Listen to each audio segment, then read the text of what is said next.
Overcast skies all day today. It wasn't the prettiest day. We're still under overcast skies right now. And because of that, the temperatures really haven't gone anywhere. We've been in the mid upper 50s all day long, still at 59 degrees, which was the high for the day. We'll stay under cloudy skies through the night, but overnight we'll start to see more rainfall developing. Now, it's kind of difficult to figure out exactly where the initial rains will set up. The models have been in decent agreement with what has been actually happening. Most of the rainfall so far today have been along this corridor from southwestern Mississippi into southwestern Louisiana. And that's where the models have indicated we'll likely see more development during the latter part of the night and into the early part of the morning. So after midnight to say about 3 a.m. Then we'll start to see more rain developing on both sides of the lake. So still probably within that corridor through midnight. This model indicating a little bit more development maybe before 3 a.m. I also think the high resolution model is usually a little more aggressive with rainfall development. So kind of take that with a grain of salt. It's a little bit on the higher side through the early morning hours, even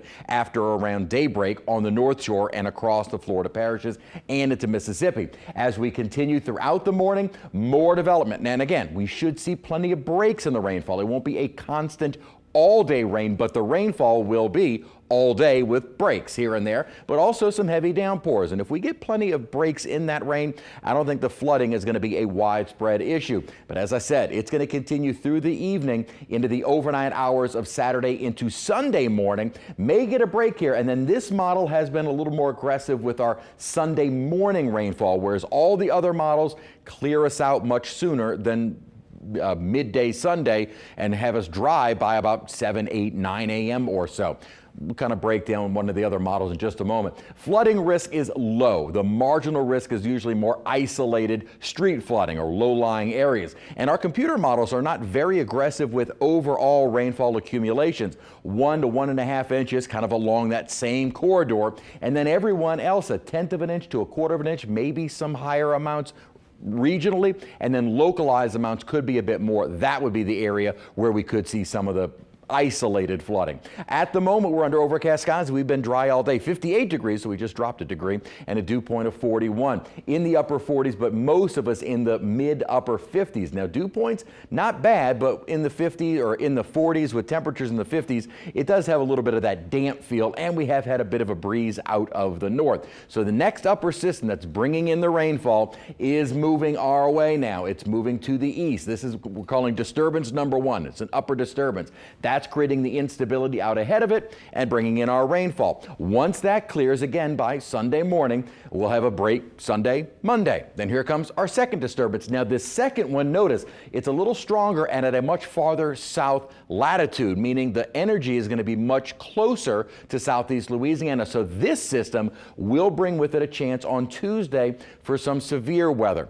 Out this far in advance, the Storm Prediction Center kind of gives a more broad brushed area of where we could see a slight risk, which would be a level 2, and that may be more of a concern for severe weather on Tuesday of next week. The rainfall that's headed our way for tomorrow is not severe, just the isolated flooding threat. And what's really going to cause most of the rainfall to get going is this surface low developing and moving our way. It's going to stay offshore, so we won't get into the warm air sector. This trailing front that'll be behind it is what may help to keep a few showers going into Sunday morning. But notice this model has no rainfall ahead of that front and then clearing skies. So hopefully the second half of the day on Sunday will also bring with it some more sunshine. We will be sunny and chilly on Monday. That front will help to drop temperatures again. And then our rain chance is picking up. We got us at 100%. Most of the models pretty aggressive with the next disturbance that'll move in early next week, along with a chance for some strong to severe storms.